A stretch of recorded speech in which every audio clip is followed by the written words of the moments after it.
It's deadline day, and the Cameron Archer move has a little bit of an update. One of the most important things to remember about any football transfer is that many transfers have big domino effects involved, and a move elsewhere has sparked potential progress in terms of the Cameron Archer signing. Because Southampton have signed one new centre forward and seem to be on the brink of signing a second. I'm going to talk about why that matters to us in a couple of minutes' time, but first I'm going to cover their end of the signing before I get to us.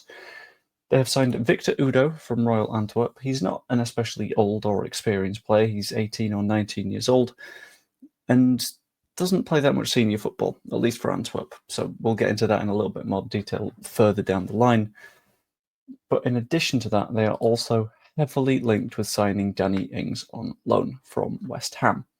What's happened in terms of around that is West Ham have signed Evan Ferguson on loan, which says that they're probably going to need to get rid of someone to free up some space. Ings is the ideal player for that. Southampton are looking at some number 9s. Ings is someone that has previously played at Southampton and could be signed on loan. And that would mean that Southampton would also need to free up a little bit of space in their squad. And that means we need to talk a little bit about Cameron Archer's role at Southampton at the minute. He is already fairly limited on minutes. He's had 21 appearances, sure.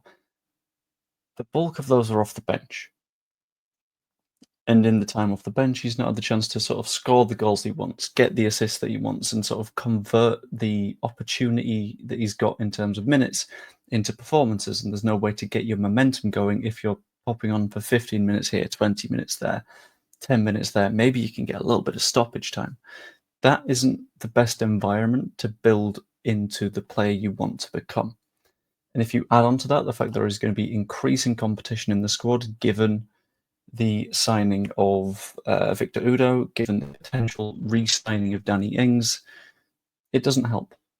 Especially when you add that he needs minutes in order to develop like any footballer. Like we mentioned about Mateo Joseph a few weeks back. Yeah, he's not making it into the squad because we need results like now. So do Southampton. And we can see that Mateo Joseph isn't potentially developing as well as he would if he were playing week in, week out. It's the same thing for Cameron Archer. And he's increasingly unlikely to get anything like the minutes that he needs at Southampton. Which means he's already announced his interest in a move to Leeds United. He's done so by basically his agent going, it'd be interesting if he found a move, wouldn't it? And that was initially reported, if I remember correctly, by Adam Pope. And to me, that is one of the main indicators of a player potentially moving in a window. The fact that he's like, be nice if I could move, wouldn't it? Because at that point, if you're the prospective selling club, you go, it's not great for us, is it? Because if you want to leave, you know that there's no confidence in behind the scenes. It's going to be really hard to pick you, and it's going to be really hard to justify continuing to pay your wages when someone else will and you want to be there as an alternative. So all of this so far points towards potentially signing Cameron Archer today on deadline day. For a little bit of context, it is deadline day as I'm recording this. It's a little bit past 1 in the morning. Work stuff has happened. Just got out of the bath, which is why hair's still a little bit floofy. But I'm really looking forward to deadline day and streaming and stuff. But that's an aside. I'll get to that in a minute. There is, in addition to everything I've mentioned, a bit of a slight concern in terms of whether this will free up Cameron Archer. Firstly, because Alfie House of the Daily Echo tweeted saying that he was informed that Victor Udo was seen as an academy signing initially. He then went on to say that he wasn't sure whether he would be loaned out immediately or would go into the Premier League 2 to get a few more minutes and just sort of like build his way through the ranks at Southampton, akin again to Mateo Joseph. Which means that on the Leeds end, we are potentially relying on a Danny Ings move. Which isn't a position you want to be in, because Danny Ings isn't renowned for his reliability and is someone that is fairly consistently injured or underperforming. So we're sort of hoping that Southampton say, we'll ignore that, we'll make the move anyway, and we'll hope that it works, and say, if Southampton don't end up managing to stay up, which, let's be honest, is likely, it could be a case of, well, we'll bring Ings down with us into the Championship and hope that he does well enough. Which is not a bad shout, but we're still hoping that they sign Danny Ings. But the big question around this is what happens now? What happens for Leeds United with the news of the Udo deal, with the potential news of the Ings deal, and ideally either Ings or Udo open up that Archer move? The dominoes are falling. It's just a matter of whether this domino reaches far enough to knock over the Archer domino, or if you're going to end up like that domino's gone down, but this one isn't close enough for it to matter. If not, I kind of hope we have targets. Because as much as we have just absolutely pummeled Cardiff City, and as much as I don't think we'll have a problem with Coventry or the upcoming match against Millwall when we'll play a heavily rotated side, or even against Watford, I still think we could do with at least one, just to give us a few more options. Purely because if we end up in a situation where we finish in third place by a point or two, we're going to be kicking ourselves if this is a silent window. And I don't think it will be. I think we'll sign one or two. I'm hopeful that we will. But if not, we'll see. I think we'll have enough anyway.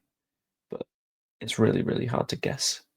So, normally this is where I go, but that's just my opinion. What about yours? What do you think? Let me know down below.